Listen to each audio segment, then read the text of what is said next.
This is Dartboard issue 5, and this is a redo of the video I recorded last week that I couldn't use.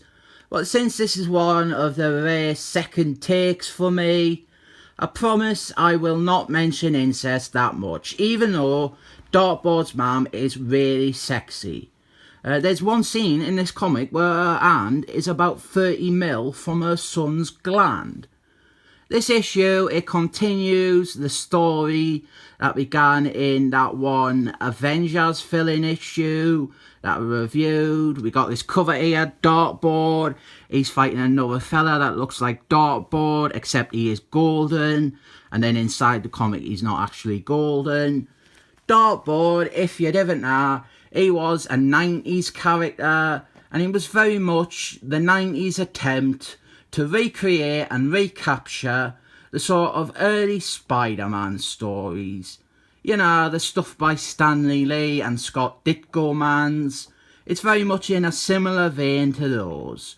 We had the young lad with brown hair who gets superpowers, but he is full of doubt and insecurities.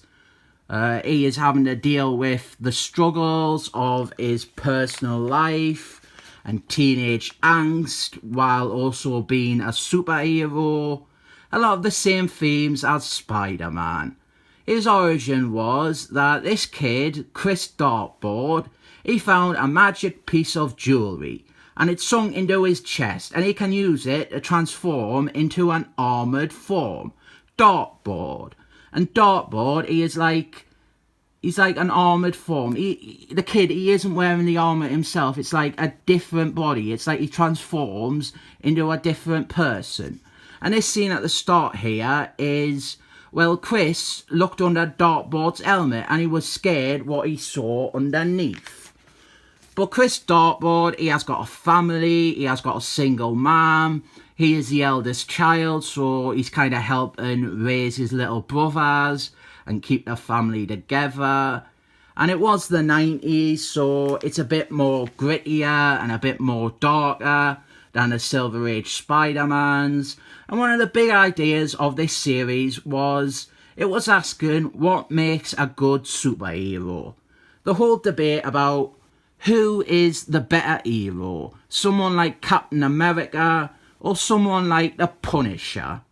Dartboard, he was kind of always on the fence about which of the two he would be. His mum though, his mum is really hot, like really sexy.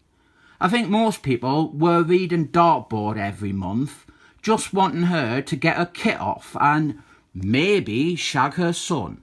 Not me though, that is incest, but she is really sexy. Like, she is sexy enough that for at least the first 5 seconds of reading that, I wouldn't be going, oh, that is sick, that is your son.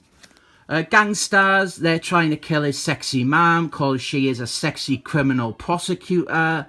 So Chris jumps in and saves her. Then on the next page, he becomes Dartboard to chase after the goon. But then he gets interrupted because then suddenly a porthole opens up. And out comes this fella. He is called Porthole. He is the mutant boy from that Avengers issue. His mutant power is to open up portholes, and that is why he is called Porthole. Now, here he is wearing armour similar to Dartboard, and I didn't think it was ever explained why, but the two characters, they have the standard superhero misunderstanding fight. Dartboard, he wants to know where Porthole got his armour from. He thinks that Porthole might know some of the secrets of Dartboard's power. And Porthole, well, he has got a big gun because it's the 90s and they were trendy. I think Madonna used one in a music video or something. Or maybe it was Seal. After this issue, Porthole, he goes on to become like a frequent guest star in this series. Not really part of the supporting cast, but like a common guest star. He's probably in about 10 or 11 of the 50 issues of Dartboard. There was one that was like a big a big crossover with Spider-Man and the Evil Brotherhood of Evil Muties of Evil. I'll probably get around to reviewing that one day. Portal, he was in that story. The Brotherhood, they tried to recruit him because he is a mutie.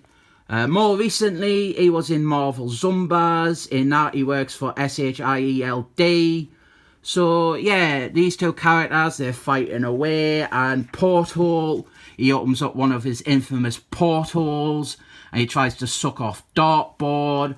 But then Darkboard turns the tables. And he hits him with an energy blast. And it knocks him out. And Darkboard unmasks him. And at this point, you would probably just think that this is a new character. They haven't said that he is from an ad story yet. He didn't have this armour in the Avengers issue either. Then Darkboard, he catches the gangster, so that's good. His sexy man will be fine. Then his sexy man comes to see Darkboard in the hospital. And that sounds like the start, like the setup to a great pornographic film. But incest, innit? I'm not into that, I'm not a freak. Inbreeding is bad. I prefer outbreeding. There's our bit down there where she's feeling him up. If you can draw your attention away from that up here, this is a bit where we find out that Portal is actually that same kid from Avengers 304. Then we end the issue with some more family drama. Darkboard, he always had loads of family drama. And there's an advert here for Sandman, which came out about the same time as Darkboard. Daniel Morpheus, Sandman, classic stuff. Darkboard is completely inoffensive. It's mostly very generic and middle of the road, but I do like that this issue picks up an element from a fill-in, and there's nothing wrong with Darkboard as a character. There's nothing wrong with the writing or the art in this comic. His mum is probably too sexy for her own good. And believe me, I have mentioned incest a lot less in this video than in the original. If you can get like a bunch of Darkboard back issues for a reasonable price, it's a decent deal. They're all perfectly fine. I've got about 13 or 14. I give this one a 7 thumbs up.